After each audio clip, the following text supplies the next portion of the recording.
Welcome viewers. இன்றைக்கி tea டயத்துக்கு சாப்பிட்றதுக்கு ஒரு இன்ஸ்டண்ட்டாக கரகரப்பான ஒரு ஸ்நாக்ஸ் தாங்க பார்க்க போகிறோம். வாங்க வீடியோக்குள்ளே போவோம். அதுக்கு முதல்ல வீட்டில் அரைச்சி வச்சுருக்க அடை மாவு வீட்டில் இருக்கிறத அதில் ஒரு அரை கப் எடுத்துக்கிட்டு, கொஞ்சம் பெருங்காயத்தூள், கொஞ்சம் கருவேப்பிலை, ஒரு கப்பு தேங்காய் துருவல். தேங்காயை துருவியும் போட்டுக்கலாம், உங்களுக்கு இல்லை பல்லாக நறுக்கியும் போட்டுக்கலாம். உங்களுக்கு எப்படி இஷ்டமோ அப்படி போட்டுக்கோங்க.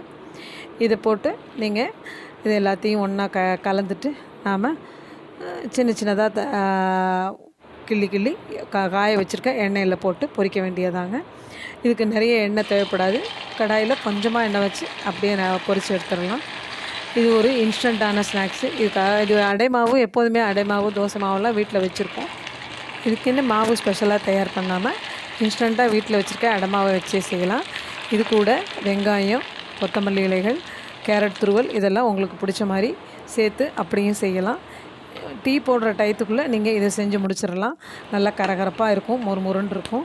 இன்றைக்கி நான் எடுத்துகிட்டு இந்த மாவுக்கு 1 கப்பு புழுங்கலரிசியும் 1 கப்பு பருப்புகள், அதாவது துவரம்பருப்பு, கடலைப்பருப்பு, பாசிப்பருப்பு, கொண்டக்கடலை மற்றும் வீட்டில் இருக்க என்னென்ன பருப்புகள் இருக்கோ அதெல்லாம் 1 கப்புமா ஊற வச்சு, அதோட வரமிளகாய் சேர்த்து, உப்பு சேர்த்து, கொஞ்சம் மஞ்சத்தூளும் சேர்த்து அரைச்சி வச்ச அடை மாவு தாங்க அது.